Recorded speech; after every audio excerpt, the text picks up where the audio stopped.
السلام عليكم، معاكم شيماء عادل وفيديو جديد هنعمل فيه مع بعض الصابون السائل البيتي اللي هتوفريه وهتعملي بيه حوالي 5 لتر صابون هيكفوكي الشهر وازيد من الشهر كمان، بمكون عندك في البيت بنرميه في الزبالة ومش بنستفيد بيه بأي حاجة خالص، وهو قشر اليوستفندي والبرتقال. ايوه والله زي ما بقولك كده.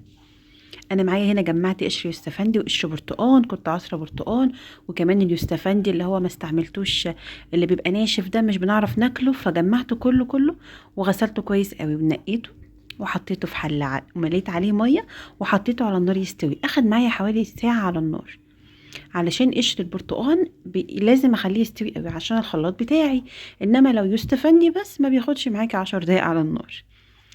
حطيته على النار وسبته لحد ما استوى، وبعد كده طفيت عليه النار وسبته هدي شويه عشان اعرف اضربه في الخلاط بتاعي.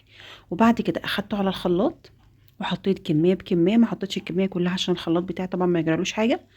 وطبعا بنزود الميه اللي احنا سالقينه فيها اصلا، هي بتاخد لون اليوستفندي والبرتقان كده. وطبعا في كل مره بضرب فيها الخليط ده بطلعه على مصفى، بصفيه من اي حاجه ممكن تكون فيه بذره برتقانه، اي حاجه ممكن تبقى كتل كده في الصابون بتاعي، لا انا مش عايزاها. فكل مره كنت بضرب بيها الخلاط باليوستفندي والبرتقان كنت بطلعه وبصفيه وباخد، شايفين شويه دول هم دول اللي اترموا في الباسكت على طول، انا بالنسبه لي مش عاوزاهم. وبكمل الكميه كلها معايا وبسم الله ما شاء الله. بص طلعت معايا قد ايه دي بس عجينه اليوستفندي والبرتقان، احنا لسه ما عملناش الخليط بتاع الصابون. معايا هنا حطيت كوبايتين من الميه وحطيت عليهم ربع كوبايه من السكر، طبعا السكر ده بيزود الرغوه بتاع الصابون. وهنا حطيت كوبايه خل و8 معالق من النشا معايا. واهم حاجه ادوب كويس قوي المضرب السلك كويس قوي في الخطوه دي، بدوب كويس قوي كل الحاجات دي. لو انت مش عايزه تحطي السكر ما تحطيهوش، بس الرغوه مش هتبقى افضل حاجه عندك، فحطي بس معلقتين 3 سكر. وهنا ملح الليمون اساسي في وصفات التنظيف كلها، حطيت حوالي 4 معالق من ملح الليمون. كل الحاجات دي موجوده عند العطار، انت ممكن تجيبي ب5 جنيه ملح ليمون وهتاخدي منه، هيتبقى عندك تعملي كمان مره من الملح الليمون ده. وحوالي معلقتين كبار من البيكنج صودا او البيكربوناتو، انا كان عندي كشاف وهو طبعا بديل البيكربوناتو فحطيت معلقتين منه كبار. وكل ده مع التقليب. وهنا بقى كوبايه صابون سائل، اي صابون سائل عندك، طبعا لو ارضى نوع صابون سائل اللي هو بيتباع السايب ده هاتيه وخدي منه كوبايه او كوبايتين زي ما انت حابه. وهنا بقى حوالي 5 معالق من البوتاص، قلبتهم في حبه ميه وحطيتهم وحطيت عليهم العجينه على طول.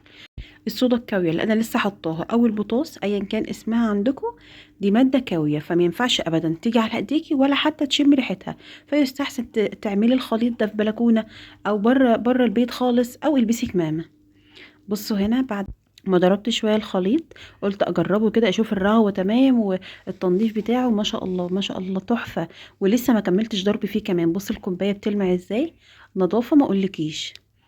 وطبعا تنضفي بيه اي حاجه عندك بقى مش بس الاطباق، تنضفي سائل تنظيف لكل حاجه عندك. انا لسه ما كملتش كل ده ضرب الخليط ولا زودته ميه ولا اي حاجه خالص. هكمل ضرب بقى الخليط بتاعي. انا كده حطيت كل المكونات، بصوا تقيل ازاي. طبعا ده بيقعد معاكي بقى، عايزه تخففيه براحتك، عايزه تسيبيه تقيل كده وكل ما تستعملي منه حبه تحطيه في ازازه وتكمليها ميه، هيقعد عندك فتره طويله قوي، مسحوق التوفير. اعمليه وحطيه في ازايز عندك واستعمليه على طول، هيوفر معاكي كتير جدا. وجربي الطريقه دي هتعجبك قوي، وباذن الله المره الجايه نعمل الصابون السائل من الزيت المستعمل اللي بنرميه. ولو عجبكم الفيديو متنسونيش بلايك واشتراك في قناتي علشان يوصل لكم كل جديد. والسلام عليكم ورحمه الله.